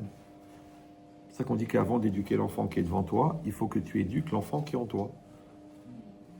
Je sais ce que vous allez dire, c'est pas évident, vous les connaissez pas, ils sont spéciaux, c'est pas la même génération, puis j'ai pas la force, et puis j'ai pas été formé pour ça, je suis ganénette moi, je suis pas psychologue. Ok, mais t'as un cerveau, un quoi? D'accord. Donc ça veut dire que chacun d'entre nous, il va être confronté avec des escaliers qui vont lui permettre de devenir de mieux en mieux. Dans cette logique-là, donc encore une fois, on a le Yetzirah en nous, et ça, il faut apprendre à le connaître, à le déterminer, et à savoir qui je suis en soustrayant le Satan, le Yetzirah, il reste moi. Il faut que je sois capable de voir dans la réalité le Satan, c'est-à-dire l'organisation. Je vois qu'il est fatigué, je vois qu'il est un peu énervé. Il m'a dit qu'il avait faim. C'est pas le moment de lui parler des vacances à 74 000 € aux Seychelles. Il a eu 2 impayés d'1 million d'euros. Tu le vois, il est aigri. Tu dis, qu'est-ce qu'on fait pour les vacances? Tu vas partir, mais seul. D'accord? Donc, tu dis rien, tu l'accueilles, tu lui souris, tu lui fais un petit câlin, tu lui fais son plat préféré, le gâteau de sa mère, qu'elle s'étouffe avec. Donc, Et quand il est bien détendu, tu lui as donné son Jack Daniel, il est bien. Il est bien. Il dit, ah, mon amour, quel accueil, quelle douceur. Ah là là, j'ai envie de te faire plaisir. Seychelles. Hein? En fait, c'est une chronologie. D'accord? C'est une manière d'organiser les priorités. C'est tout, c'est rien. Moi, j'ai toujours cette image. Ma mère, qu'Hachem la garde en bonne santé, elle avait acheté beaucoup de choses. La femme a une capacité de dépense qui est incroyable. Et mon père, le pauvre, il était rentré, il était fatigué, il était allongé et tout. Et ma mère, elle avait acheté des couvertures, elle avait acheté des draps, elle est tombée au marché sur un stand. Alors moi, j'étais dans ma chambre, il y avait la chambre de mes parents, et je la vois dans le couloir, elle s'approche doucement, elle dit, mon père, il s'appelait Albert. Albert. Parce qu'elle a dépensé toute la paye du mois en 2 heures, donc c'est qu'il va se passer quelque chose. Bon, c'est ça le mariage, ouais. Mais l'idée, c'est intéressant qu'on a compris qu'il y a une manière, d'accord? Alors, comme il y a une manière avec ton conjoint, il y a une manière avec ton enfant, il y a une manière avec ton employé, il y a même une manière avec le bon Dieu. Mais encore une fois, toujours sur une base de sincérité et de clarté. Il ne faut pas avoir peur. Il faut être clair. Ouais. Donc, dans cette logique-là, encore une fois, on a dit que l'ange de Esav, c'est le Yetzirah, mais que Yaakov, lui aussi, il a un Yetzirah. Donc, question à 2 millions d'euros, ouais, avec qui Yaakov s'est battu toute la nuit? Ben, il s'est battu avec lui-même. Puisque, encore une fois, le Yetzirah, c'est l'ange de Esav. Mais chacun d'entre nous, il a un Yetzirah. Donc, ça veut dire que la résonance du Yetzirah global, c'est le Yetzirah personnel. Maintenant, c'est impossible que j'ai une épreuve si je n'ai pas le Yetzirah de cette épreuve. Vous savez ou non? Pourquoi toi, tu vas avoir une épreuve sur l'argent? Parce que tu as un Yetzirah de l'argent. Toi, tu as une épreuve avec le décolleté. Tu as un problème avec le décolleté. Toi, tu as un Yetzirah avec le Lachon Hara. Tu dis, j'ai envie de parler de la belle-sœur. Qui c'est qui vient? Non, c'est trop beau. Son ex. Qui a la haine. Tu dis, attends, mais j'ai envie de parler. Elle a envie d'écouter. Avec Zivugim, on va se faire une tranche de Lachon Hara de haut vol. On va pourrir le parc des Buttes Chaumont avec le Lachon Hara. Et là, c'est compliqué, parce que d'un ce côté, c'est pratiquement une misva sur la belle-sœur. Le Lachon Hara, c'est une misva. Et de l'autre côté, tu sais que c'est une épreuve. Tu vois que c'est trop gros. Ouais. Donc, dans cette logique-là, tu dis, je vais pas parler. C'est dur, mais je vais pas parler. Ouais. Donc, ça veut dire que si tu comprends que chaque situation, chaque personne,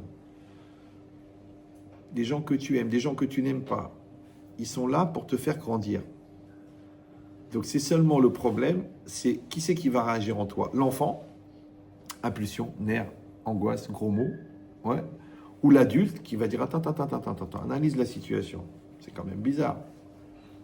Elle ne vient jamais là, elle arrive là. toi, c'est jamais ton mari t'a dit fais attention à l'argent, paf, tu tombes sur une boutique, toi, à 75%, c'est une épreuve. Ouais. Toi, t'es chômeur Shabbat, paf, la cliente, elle arrive une demi-heure avant l'entrée de Shabbat. Ok, t'as rien fait pendant 29 jours. Le dernier jour, le client il vient et c'est Shabbat dans une demi-heure. Tout ça, c'est très très précis. Ouais, c'est très précis. Donc la logique, encore une fois, c'est que Yaakov, il s'est battu avec Esav, avec l'ange de Esav, la veille de rencontrer Esav. Donc vous avez compris maintenant que le combat avec l'ange de Esav, c'est le combat avec soi-même. Donc c'est le combat psychologique. Et la rencontre avec Esav, c'est la rencontre physique. Donc avant chaque épreuve physique, tu auras d'abord le combat psychologique. Tu sais que ton enfant, il passe le bac demain. Ne commence pas à lui dire, tu sais, les statistiques, il y a beaucoup de gens qui ratent, il paraît que cette année c'est très dur, puis de toute façon, j'ai jamais eu confiance en toi, c'est pas comme ta sœur, la génie, toi t'es un khmar, t'es un bred. Non, tu lui coupes les bras, tu lui coupes les jambes et tu lui dis, vas-y, fais le Paris-Dakar. Il va se planter. Tu dis, oui, mais moi, je veux qu'il comprenne l'importance des choses. Non, tu veux transférer ta négativité à toi, ton angoisse, ta dépression, parce que toi, tu as raté tous les examens, donc tu as peur que lui, en réussissant, il va te prouver que tu es nul, ce qui n'est pas faux. Ouais. Donc l'idée, c'est que je vais lui donner de l'énergie positive. Donc je le prépare mentalement, même les sportifs. Il dit, bon, physiquement, il était prêt, mais mentalement, il n'était pas prêt. Maintenant, le mental, on a compris, c'est le moi intérieur. Quand le moi intérieur, il est complet, il est fort. Voilà. Parce que Tov, c'est bien. Donc, quand quelqu'un, il est bien, ça veut dire qu'il est complet. Donc, bien dans sa peau, ça veut dire que son moi, il remplit sa peau. Mais si, le contraire, il n'est pas complet, il est incomplet. Comment on dit incomplet en hébreu? Chasser. Et Chasser, c'est le deuxième prénom du Yetzer Hara. C'est-à-dire que le manque, ouais, c'est le Yetzer Hara. Donc, celui qui connaît ses manques, il sait sur quoi il va être éprouvé. Vous me suivez ou non? Le manque, c'est un vide. Le manque, c'est un appel d'air. Le manque, c'est l'absence de toi. Les goïms, ils appellent ça un passage à vide. J'ai eu un passage à vide. Non, mais c'est très intéressant. Parce que vide de quoi? Ben, vide de toi. Parce que tu t'es donné à fond pour cette boîte pendant 10 ans.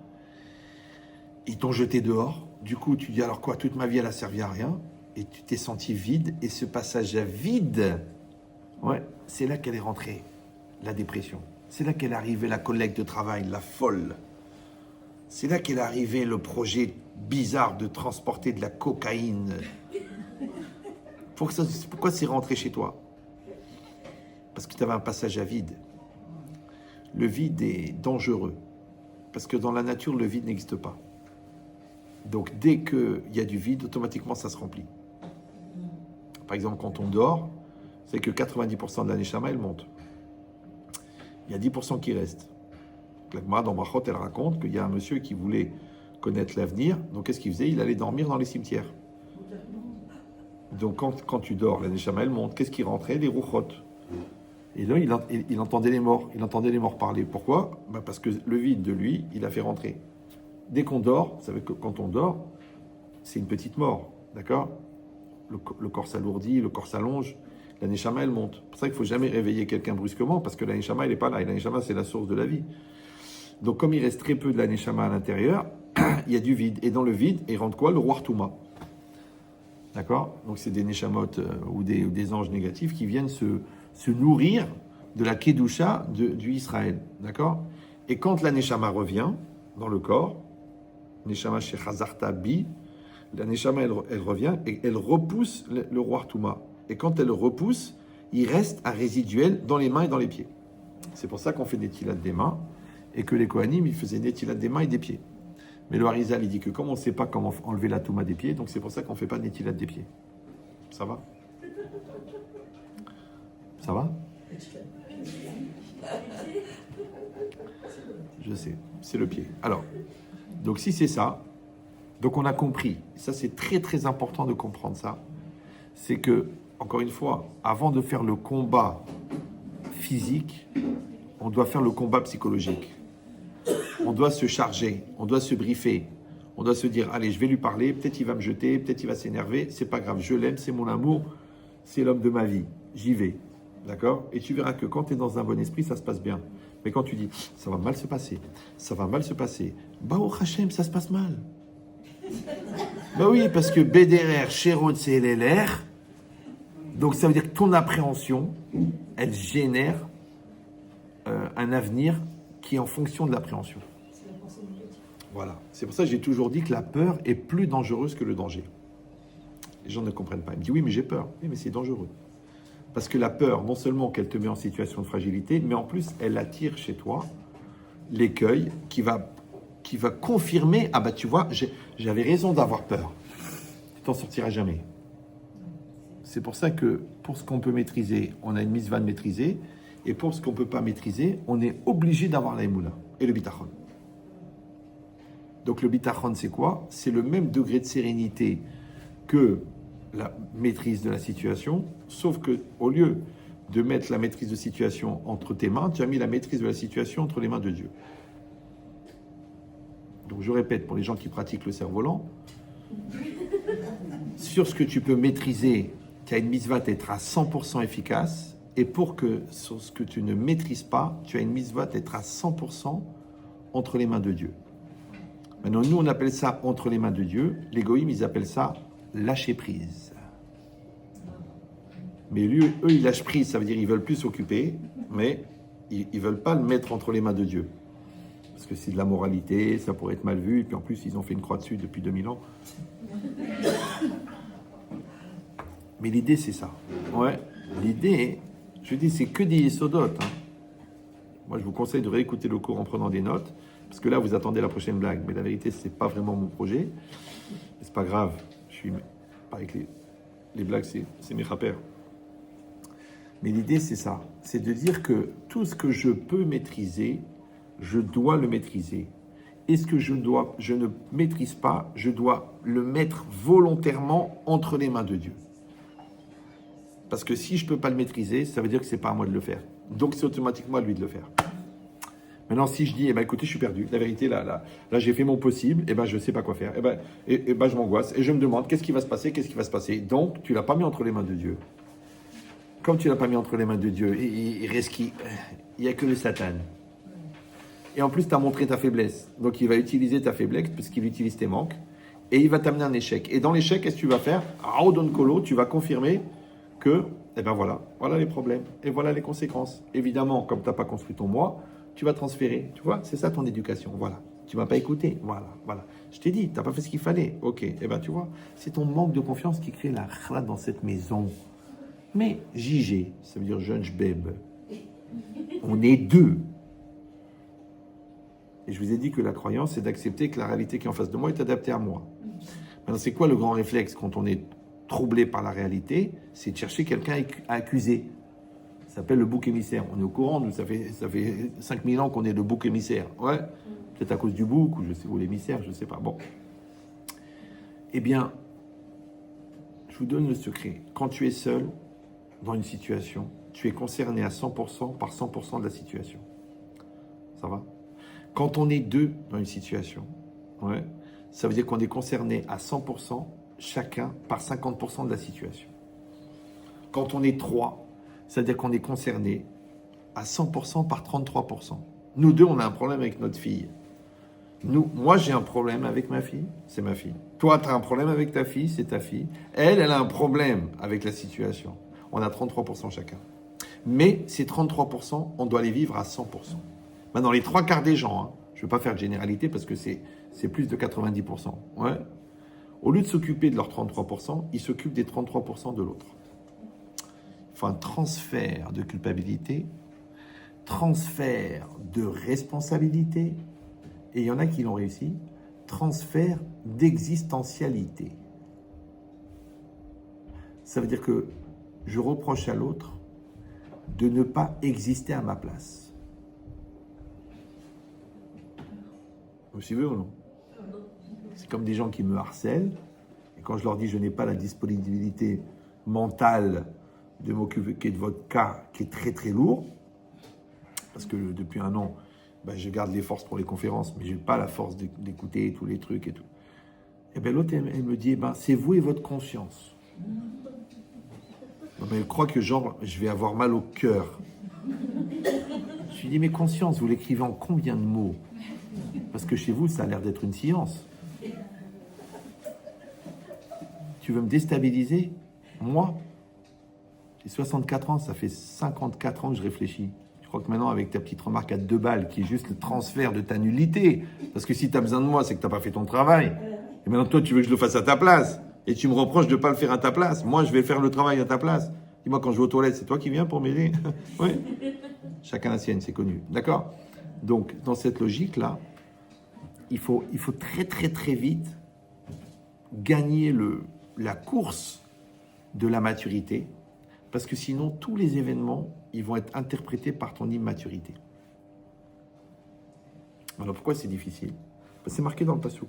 Vayevater Yaakov levado. Yaakov s'est retrouvé seul. Dans l'épreuve, on est seul.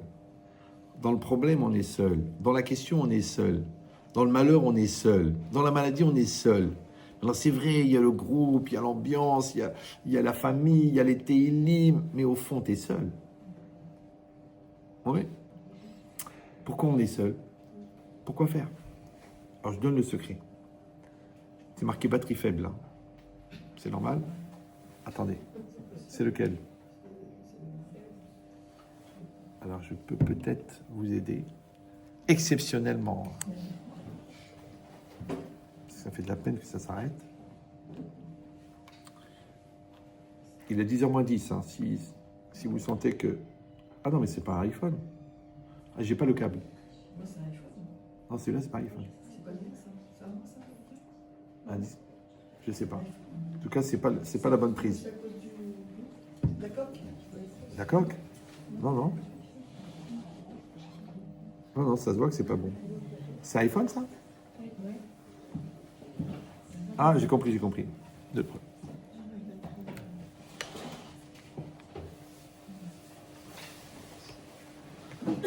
Bon, en tout cas, quand c'est marqué Vayevater Yaakov levado, Yaakov était seul. Bon, je ne sais pas ce qu'il fait là. Vous comprenez pourquoi il y a toutes ces fenêtres là? Donc, écoutez ce midrash incroyable. Le midrash, il dit, quand c'est marqué Vayevater Yaakov levado, Yaakov était seul. Il y a un autre passouk qui contient le mot levado. C'est quoi?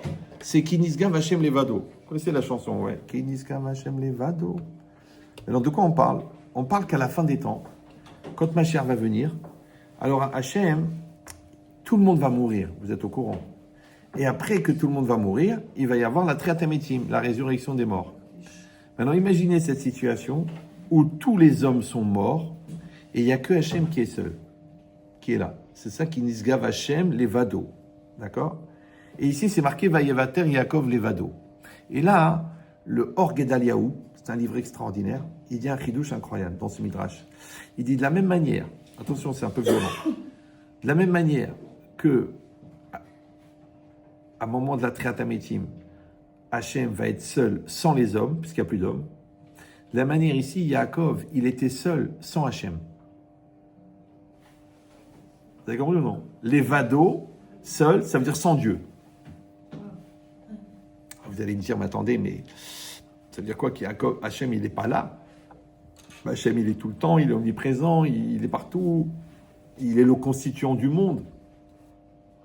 Alors, il y a un pirouche qui s'appelle justement le Akedat Yitzhak et qui dit un chidouche incroyable. Quand c'est marqué juste avant la Akedah, c'est marqué que donc Abraham, il était avec Yitzhak, il était avec les serviteurs, et c'est marqué un moment, Vayar et Tamakom Mirachok. Vous vous rappelez de ce passage? Ouais. Il a vu l'endroit de loin, donc l'endroit où devait se passer la Akedah.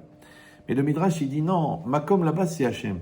Hachem, Amakom Baruchu. Hachem, c'est le Makom. Vayar et Tamakom Mirachok, ça veut dire qu'il a senti que Hachem s'est éloigné de lui. C'est bon? Alors tu dis, mais je ne comprends pas. Hachem, avant l'épreuve, il est avec moi.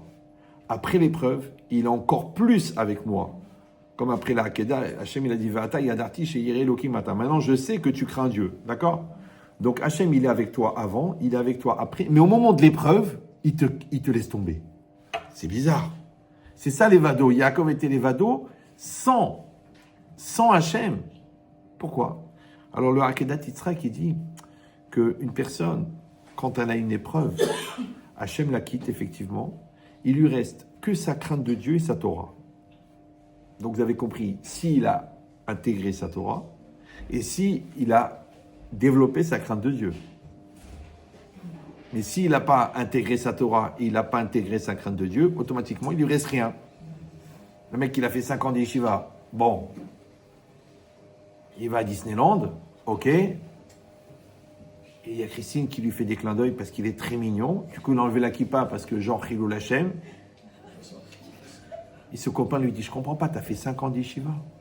Tu es en train de te faire draguer. Oh, ça va, c'est bon, il n'y a rien de mal, c'est en tout bien, tout honneur. Tu as fait 5 ans d'Yeshiva. C'est que la Yeshiva, elle n'est pas rentrée. La Torah, elle n'est pas rentrée parce que normalement, quand l'autre, elle te fait un clin d'œil, tu devrais trembler. Tu vois le Guéhinam devant toi. Ça ne te dérange pas. Vous comprenez ou non? Parce que l'épreuve, malheureusement, elle définit ton niveau. Maintenant, pourquoi il reste que la crainte et que la Torah? Parce qu'en fait, l'épreuve, c'est un catalyseur, c'est un décapsuleur de devenir. C'est que tu as appris qu'il ne faut pas voler. Tu as appris. C'est écrit dans la Torah, l'Otixol. Tes parents, ils t'ont dit qu'il ne faut pas voler. Tu sais que c'est pas joli de voler. Tu sais qu'au niveau civique, il ne faut pas voler. Tu sais que c'est pas bien de voler. Tu sais que c'est un manque de respect de voler. Mais tu es dans la boulangerie de Madame Larmia, bon, qui voit rien, comme sa définition. Et elle te dit, je sais que tu aimes ton père, il aime la baguette bien cuite. Elle va dans l'arrière-salle pour aller chercher la baguette bien cuite. Et tu as le bol, ouais, avec, pas le bol, le truc pour les poissons, là. Le panier. L'aquarium avec les choupa-choup. Tu sais qu'elle est vieille, tu sais qu'elle est compte jamais. T'es seul. Tu dis, je vais mettre la main, je peux en attraper au moins 9. En 1 seconde, tac, tac, dans la poche. Mais c'est assuré de voler. Maintenant, le problème, le sucre, c'est attirant. T'es jeune, t'es un enfant, t'as 28 ans, c'est pas évident. Bon. Tu voles ou tu voles pas? Maintenant, si tu voles, tu confirmes que ton Yetzer Hara, il est plus grand que ta connaissance, plus grand que ta crainte, plus grand que ta conscience de Dieu. Si tu voles pas, alors tu as envie de voler, ouais, ça va catalyser chez toi l'interdit de voler. Donc maintenant, l'interdit de voler, il a dépassé le stade de la culture, il est devenu nature. Du coup, la fois d'après, ça sera beaucoup plus facile de ne pas voler. Vous me suivez ou non? Ben, c'est pareil. Tu dis un gros mot à quelqu'un. Après, tu dis oui, mais il m'énerve. Évidemment, parce que si tu n'avais pas énervé, tu n'aurais pas dit le gros mot. Mais si tu dis il m'énerve et je ne dis pas le gros mot, tu as travaillé, tu as acquis quelque chose qui a été entériné, attention, par l'épreuve, par le fait que tu as été mis de gabère et parce que Dieu t'a laissé tomber. Parce que tu étais seul. Tu es seul devant l'épreuve. Vous me suivez ou non? Ça veut dire quoi? C'est comme si tu veux apprendre à faire du vélo à un enfant. Bah, au début, tu le tiens, tu lui dis vas-y pédale, je suis avec toi. T'as confiance, hein, bien sûr. Tu tiens la selle et tu mets une main sur l'épaule, une main par la selle. Papa, je vais tomber, je vais me faire mal. Non, ma fille, si tu pédales bien, faut pas avoir peur. Et de toute façon, je suis là. Si tu glisses, eh ben, je suis là. Si tu tombes, je suis là. Ok, merci papa, j'ai confiance. Tu avances. Évidemment, t'as pas le même âge qu'elle. Donc, au bout d'un moment, tu dis, écoute, ma fille, j'enlève la main de l'épaule, mais je tiens la selle, hein, t'en fais pas, n'aie pas peur. Au pire, je te retiens. Ok. Et après, tu lâches la selle et tu continues à courir. Allez, vas-y, ma fille, j'ai confiance. Tu vas réussir. Et à la fin, tu t'arrêtes de courir. Elle continue à pédaler. Et tu lui dis, voilà, ma fille, c'est bien. Vas-y, continue. Je suis là. Je t'ai pas quitté. Mais je t'ai lâché. C'est la seule manière pour toi d'apprendre à faire du vélo. Vous me suivez ou non? L'école, c'est pareil. Il y a l'ambiance, il y a la classe, il y a le prof, il y a les exercices, il y a la révision, il y a la correction. Tout est bien. Mais devant l'examen, tu es seul. Ta feuille, ton stylo et toi. Qu'est-ce qui va sortir? Ton âme, ex-âme. Examen. Non, c'est faux, mais c'est joli. Ça peut se rendre. Ouais. Donc, au niveau étymologique. Mais en tout cas, ce qu'il y a, c'est que toute la vie, on va, ce que les goïms appellent des moments de solitude. Mais en fait, le moment de solitude, c'est l'épreuve. Vous me suivez ou non? J'ai fait une bêtise, il faut que j'aille m'excuser. J'ai envie de dire, allez, on tourne la page, tiens, je t'offre un sac, viens, on va se balader. C'est pas grave. Non, non, non, j'attends. Et là, tu dis à tes copains, allez, appelez-la. Moi, des fois, les gens, ils m'appellent, ils me disent, Rabbi Chetri, on connaît votre charisme et votre émotion. Vous pouvez écrire une lettre d'amour à ma femme et je la signe. Non, moi, j'ai pas la télé, mais je m'ennuie pas. Hein. Je lui dis, mais JH2, ça veut dire jeune khmar au carré. Premièrement, ta femme, elle va mettre 10 secondes pour se rendre compte que c'est pas toi qui l'as écrit. Même si c'est signé par toi. Deuxièmement, je faisais toujours cette blague du vivant de ma femme. Je disais, deuxièmement, ma femme est tireur d'élite. Ma femme, elle est tireur d'élite. Donc, c'est sûr que si je prends le risque de dévoiler ou de développer des sentiments chez votre femme pour qu'elle revienne vers vous, c'est moi qui va prendre dans la tête. C'est ça la logique. Pourquoi? Parce que c'est ta femme. C'est ma femme, c'est ta femme, elle est adaptée. C'est ton mari, c'est ton mari. Tu dis oui, mais le mari de l'autre, le mari de l'autre. On parle toujours de l'autre parce que c'est plus facile de parler de l'autre que parler de soi. Même la Torah, elle parle de la femme de l'autre. L'autre. Vous avez un taux de réactivité qui est incroyable, là, ça doit être la ménopause. Alors, donc, qu'est-ce qu'on disait? Ouais.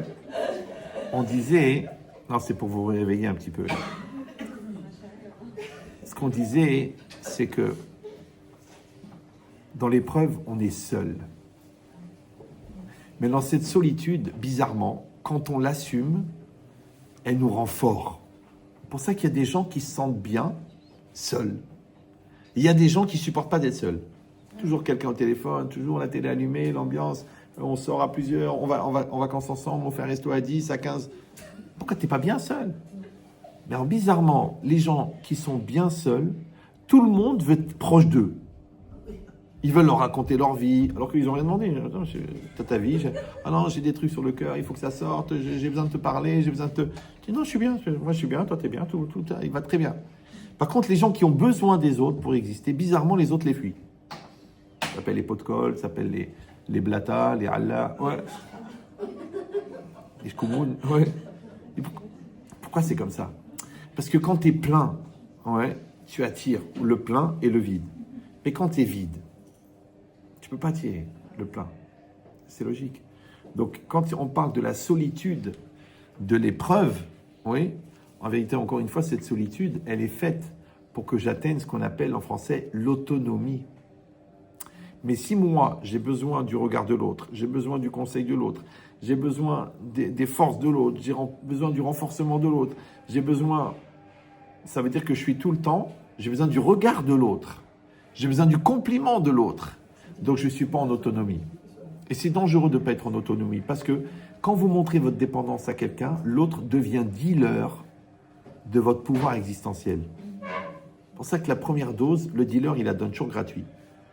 Au début, il fait des compliments. Après, il commence à faire des reproches. Après, il te stresse. Après, il te casse. Après, il te détruit. C'est le pervers narcissique. Ouais. Mais il ne peut pas être pervers et narcissique si toi, tu n'es pas en faiblesse. C'est-à-dire que la force du fort, c'est la faiblesse du faible. Pourquoi? Simplement parce que le levado, tu ne l'assumes pas. Il faut être bien. Il y a du monde, je suis heureuse. Il n'y a personne, je suis heureuse. Il fait beau, je suis heureuse. Il pleut, eh ben, je vais aller danser sous la pluie. Ah, c'est khol. Donc, vous avez compris cette idée? Ça veut dire que tu dois atteindre l'autonomie. Mais l'autonomie, c'est un projet. Ça prend des années et des années. Ouais. Mais en tout cas, c'est ça la définition du bonheur. Parce que je rappelle que bonheur, ça s'écrit en deux mots. C'est bonne heure.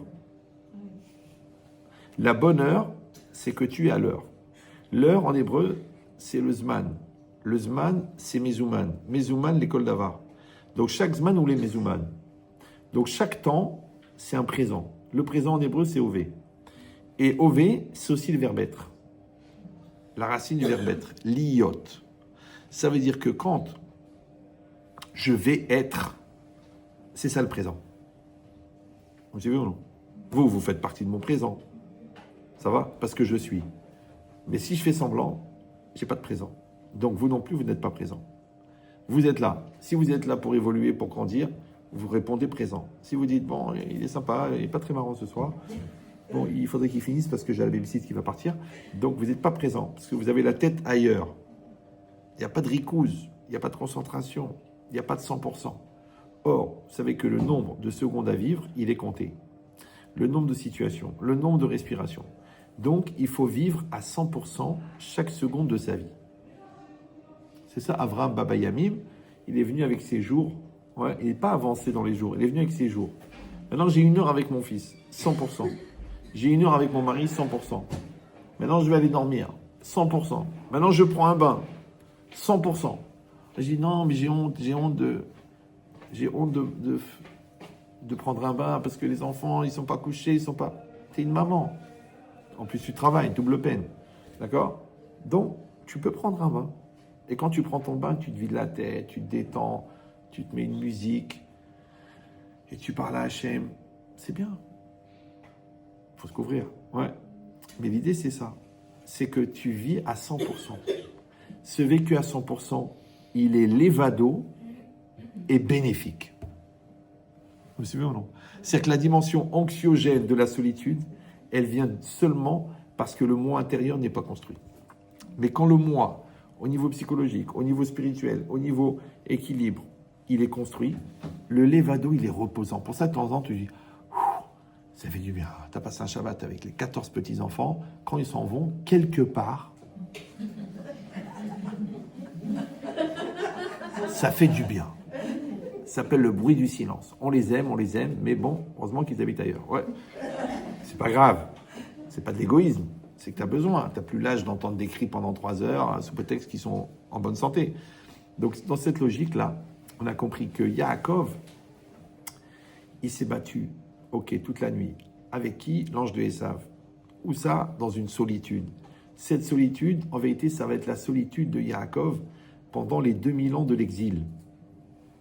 Maintenant, Am Israël, il est seul. Aujourd'hui, on voit bien, avec tous les ennemis, avec tout l'antisémitisme, avec tout, qu'on est seul. Et bah, Hachem. Pourquoi? Parce que d'être seul, ça veut dire qu'on est l'évado. Ouais? Et d'être l'évado, quand c'est bien vécu, ça s'appelle En Odmi l'évado. Maintenant, quand tu es dans tu as besoin de la sécurité, tu as besoin de la reconnaissance, tu as besoin de l'éléphant, parce qu'un éléphant, ça trempe énormément. Ouais. Tu as besoin de la kippa de Barzel, alors que tu as une kippa en velours. Donc, automatiquement, tu n'es pas l'évado. Et c'est ça, Zman Mashiach. Zman Mashiach, c'est qu'on ne pourra plus compter sur personne, même, on ne pourra compter que sur nous-mêmes. Donc, dans le deuil, tu es seul. Dans la maladie, tu es seul. Dans les choix, tu es seul. Donc, on veut aller voir des tzadikim qui décident la bonne place. Mais le tzadik, normalement, il doit te dire, écoute, je vais t'aider à réfléchir. Je vais te faire une bracha pour que tu aies l'esprit clair. Mais c'est ta décision à toi. Parce que si tu vis par la vie de l'autre, donc toi, tu ne vis pas ta vie à toi. Il dit dans cette logique-là, bon, j'ai massacré le cours, c'est pas grave. Donc on le fera. Vous écouterez si vous voulez sur Internet ou sur ailleurs, sur Spotify, le combat éternel, mais c'est pas le cours que j'ai fait. Là, il est parti en délire complet. Et comme il est 10h05, et je comprends qu'au bout d'1 heure et demie, vous commencez à penser à me maudire. Donc je vous donne juste cet élément-là, très important. Après, je vous laisse tranquille. C'est marqué qu'il s'est battu à Adalot Ashachar. Il s'est battu jusqu'au matin. Maintenant, vous savez que le matin se lève au bout de la nuit. Vous avez remarqué ça? Souvent, il fait jour. Après, il y a le crépuscule. Après, il fait nuit. Après, il fait nuit. Après, il fait encore plus nuit. Après, il fait encore plus nuit. Après, il fait encore plus nuit. Il fait plus nuit. Et après, il fait jour. Traduction, ouais, parce qu'on n'a pas le temps de faire des effets. Ça veut dire que le jour se lève au bout de la nuit. Ça veut dire que la délivrance, elle vient au bout du problème. Ça veut dire que la Yeshua, elle vient quand tu n'y crois plus. Ouais, et que tu arrêtes de croire en toi quand tu crois plus, parce que tu commences à croire en Dieu quand tu arrêtes de croire en toi. Et dans les situations où il n'y a que Dieu qui peut sortir de la situation, le vrai écran à la croyance en Dieu, c'est la croyance en toi. Et c'est ça le paradoxe. C'est que d'un côté, tu dois développer une confiance en toi extraordinaire, et de l'autre côté, tu dois développer une confiance en Dieu. Maintenant, il y a des gens qui ont entièrement confiance en Dieu, mais parce qu'ils sont des glandeurs. Ils font aucun effort. Il y a des gens qui n'ont aucune confiance en Dieu parce qu'ils pensent que c'est eux qui maîtrisent toute la situation. Et ils font des efforts. C'est des gagnants. Ouais. L'autre, c'est des battants. Et l'autre, c'est des battants. Oui, parce que les battants de WC retombent. Donc on aurait dû les appeler des battus. On va les appeler des battants. On va les comprendre. Ouais. Donc l'idée, c'est ça. C'est que toute la vie, on va être dans des situations qui vont nous proposer des moments de solitude dont on peut sortir plus grand. Maintenant, toute sa vie, on se prépare à ce moment de solitude extraordinaire qui va être quand on va être face à Dieu. Maintenant, tous ces millions de moments de solitude qu'on a eu avec notre conjoint, avec nos enfants, parce que, encore une fois, pour aller s'excuser, c'est de la solitude. Pour prendre une décision, c'est de la solitude. Pour changer d'école, c'est de la solitude. Pour changer de travail, c'est de la solitude. Pour aller emprunter au beau-père, alors que tu as de la gava, c'est de la solitude. Donc, tous ces moments de solitude que tu as vécus, c'est seulement pour développer chez toi cette autonomie qui te permettra à 120 ans de te présenter seul devant un Kadosh Baruch. Vous me suivez ou non? Et ça, tu le mesures. Parce que le Rav Simchazi seul, il dit qu'il était dans un hôpital et il y avait des vieux chassidim qui étaient en train de mourir. Et ils étaient en train de crier « Mamele, Mamele ». Ils appelaient leur mère. Alors le Rav Simchazi seul dit « Je ne comprends pas. Quand quelqu'un il doit mourir, qu'est-ce qu'il fait un juif quand il meurt? Shema Israël, Hashem Elokeinu, Hashem Echad, jusqu'à ce qu'il meure. Donc, à qui tu t'adresses? À Dieu. Pourquoi ils appellent leur mère au lieu d'appeler Dieu? C'est bizarre, non? Alors que lui-même, il dit un homme, toute sa vie, prépare le jour de sa mort. Bon, je sais, vous allez dire, c'est un peu de la pensée ashkénaze, très angoissé. Non, le jour de la mort, c'est le jour où tu dois rendre des comptes. Maintenant, étant donné que tu ne sais pas quand est-ce qu'il va y avoir le tribunal, tu ne sais pas quand est-ce qu'il y aura le contrôle, donc qu'est-ce que tu fais? Toute ta vie, elle est magnifique. Vous suivez ou non? Si tu dis, bon, mon mari, je le rentrerai heureux demain. Non, et si demain, tu n'es pas là, alors allez-nous, simsilez-nous, tout. Le petit, je m'en occuperai plus tard. Mais non, si on te l'a donné pendant 22 ans, 6 mois et 14 jours, ça veut dire qu'il a besoin de toi pendant 22 ans, 6 mois et 14 jours. Et tous les jours, il a besoin de sa dose d'amour. Parce que ce que tu vas lui donner pendant ces jours-là, c'est ce qui va lui permettre ensuite de traverser la banquise de la vie avec la force. Mais si dans ces jours-là, tu as mis des nerfs, des stress, des engueulades, tu as fait la gueule, tu t'es plaint, tu as dit ça sert à rien, et le bon Dieu, et l'école, et les médecins, et les rabbinim, il part avec ça. Il part avec une poubelle, avec des roues, hein, mais il rentre dans la vie avec une poubelle. Et toute sa vie, il sort les poubelles. Ouais, les rabbinim, la vie, les hommes, la déception, les divorces. C'est ce que tu lui as mis. Moi, je vous dis, hein, la vraie motivation du Shalom Bayit, c'est de se dire avec quoi mes enfants ils vont partir. Faites très très attention. Avec ma femme, toujours la sérénité, toujours le sourire, toujours le positif, toujours le mot gentil, toujours. Ah, mais on avait des moments de nerfs, de contradictions, de contrariété. C'est normal, il fait ce qu'il a à faire. Mais jamais, on avait compris qu'il fallait mieux investir dans le long terme que le court terme. Parce que là, tu te défoules, à Odon Kolo, tu fais l'enfant. Justifié, hein, parce que je vais vous expliquer. J'adore ça quand les gens ils me disent « Rav, je vais vous expliquer ». C'est-à-dire, je suis brel. J'ai compris que tu as un Yetzirara. Tu veux que je te dise, j'ai le même. Mais moi, je le maîtrise. Et toi, tu l'utilises pour légitimer tes écarts. Ça va? Donc, c'est ça l'idée. L'idée, c'est que toute la vie, on va faire ce travail. Et c'est ça ce que Yaakov, il nous a appris à faire. Adalot HaShachar. Parce que ce combat avec l'ange de Esav, il est toute la vie. Le combat avec le Yetzirah, il est toute la vie. D'accord? Jusqu'au matin, c'est quoi le matin? Alors, au niveau de tout l'Oram Israël, ça s'appelle le Mashiach. Ça s'appelle le Mashiach. Et au niveau individuel, ça s'appelle la maturité. Seulement que tous les jours, le jour se lève. C'est-à-dire qu'aujourd'hui, il y a un autre combat de maturité. Demain, il y aura un autre combat. Les enfants, ils ont 6 ans, c'est un combat. Les enfants, ils ont 20 ans, c'est un autre combat. Maintenant, les gens, ils sont fatigués. Moi, ils m'appellent, ils me disent « Rav Chitri, j'ai plus de force. Je suis au bout du rouleau. je crois que je vais prendre une décision fatale. Mais j'arrive pas à comprendre, j'ai pas compris. Quand tu as des enfants, l'option baisser les bras n'existe pas. Il n'y a pas. Le jour, il y en a, il m'a appelé, j'avais de la peine. Il m'a dit, voilà, mon fils, il sort de prison, il a été attrapé pour des problèmes de trafic d'armes. Maintenant, il a 18 ans. Il est brêle. Le père, il n'en peut plus. Maintenant, je le connais, le père, je connais la mère, je les ai suivis en Shalom Bayit, Baruch Hashem. Ils ont marié des enfants, ils sont bien. Je dis, écoute-moi bien. Je dis, comme mon fils, pleurnicher, il n'y a pas d'option. Il n'y a pas. Tu as mal au ventre, tu vas vomir. Tu te mouches un bon coup. Ok, tu veux pleurer, va pleurer. Mais ne pleure pas devant ta famille. Et reviens et recommence. Et redémarre. Parce que tous les matins, on fait les Tiat Yadayim. Parce que tous les matins, c'est Triatametim. D'accord? Ah, tu dis, j'ai besoin de me reposer. Il y a des endroits pour ça. C'est marqué, ici repose, ici repose, ici repose. Ça m'appelle même le repos éternel. Il n'y a pas de repos. Il y a des moments où tu peux un peu te détendre, tu peux... Moi, je dis, la vie, c'est comme un sac. Tu portes un sac, il pèse 80 kilos, il est lourd. Tu as les épaules, tu sens qu'elles vont tomber par terre. Tu as mal partout, tu as des crampes. Et tu avances sur le chemin de la vie, avec le poids de la vie, avec le poids de l'autre, avec le poids de la famille, avec le poids de la frumkeit, avec le poids de la croyance. Tu dis, mais alors, qu'est-ce qu'on fait quand on n'en peut plus? Encore il n'y a pas longtemps, là, un mec qui m'a attrapé. 4 enfants, tous en bas âge, la nuit, le jour, j'en peux plus. Je l'ai écouté, je lui ai dit, t'as fini de vomir? Ok, parce que si tu l'empêches de vomir, il vomit à l'intérieur, c'est dangereux. Ouais. Je dis, maintenant, on y va. Hachem va donner les forces, ça va aller, j'ai confiance en toi. Je fais, toi, t'en es à 4, t'en peux plus. Moi, j'en ai eu 13.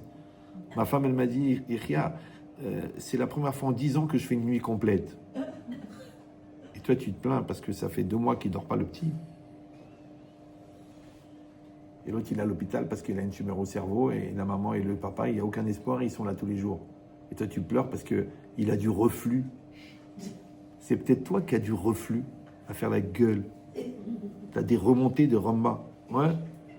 Non, Rabotaï, la vie, elle est belle. Elle est magnifique. Ouais. Faut pas la pourrir en se plaignant. Faut pas se prendre la tête. Quand j'étais dans une synagogue à Natania, j'ai fait un Shabbat plein de folie. Les gens étaient excités, contents et tout. Un des Gabaïm, il vient me voir, il me dit, oui, mais vous comprenez, je suis pas content. Les gens, ils parlent pendant la Chazara, les gens, ils faisaient la gueule. La vérité, j'étais fatigué, j'avais pas le temps. Je dis, t'as perdu ta femme? Il me dit, non. Je dis, alors tout va bien, là. Bon, il n'osait pas me répondre, le pauvre. Je m'en sers un petit peu, la matraque en plastique. Darba. Mais il faut ça. Il faut, comprenez ou non? Sinon, on est foutu. Mais tu peux faire Tisha B'Av tous les jours. Tu t'assois par terre, tu dis la génération, les vieux Ramanim, le truc, les jeunes, le Yenoka, le Khbaba, le Tata, toute la journée, tu pleures. Tu t'assois, tu pleures. Toute la journée. Ou non. Non, tu dis non. La Torah l'a dit, Ubacharta Bahaim, et toi tu dis, je préfère mourir. C'est dommage. Donc dans cette logique-là, vous avez compris maintenant que Alot HaShachar, c'est que le jour il va se lever. L'enfant il va grandir.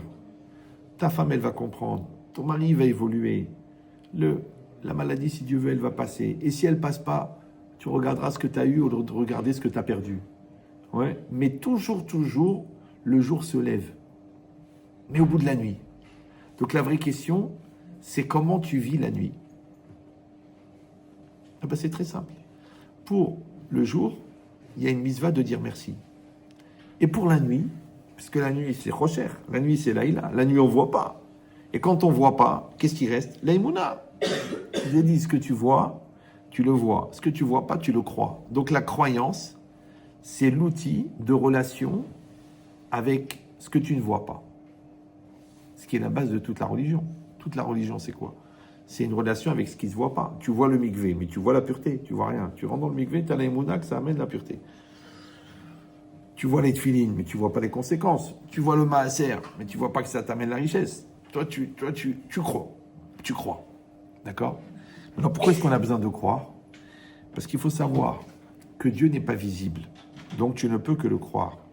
Dans l'autre monde, il n'y a pas de vision.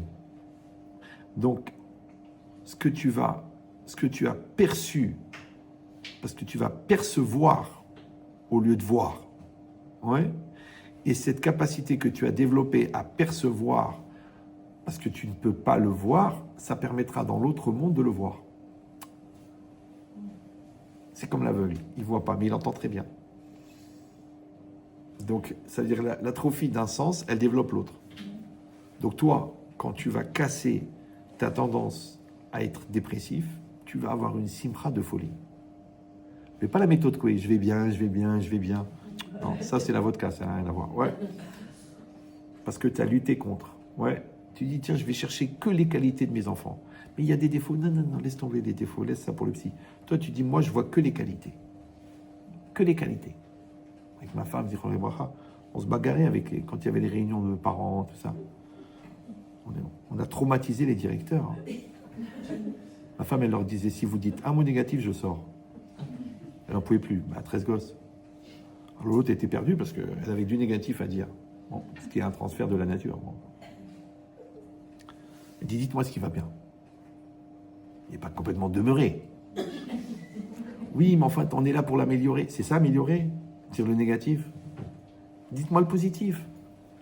C'est normal. Personne ne parle de ce qu'il a produit aux toilettes. Pourtant, c'est une réalité, c'est concret. Non, parce que c'est négatif. Le négatif, tu le laisses aux toilettes et tu le laisses à la salle de bain. La crasse, elle part avec la douche. Tu dis non, tu sais quoi, je vais la ramasser dans des pots et je vais le mettre en exposition au salon. Mais ça va pas la tête. Donc, toute la crasse, on s'en débarrasse en discrétion. Toi, tu l'étales sous prétexte de perfectionnisme. Vous avez compris ou non?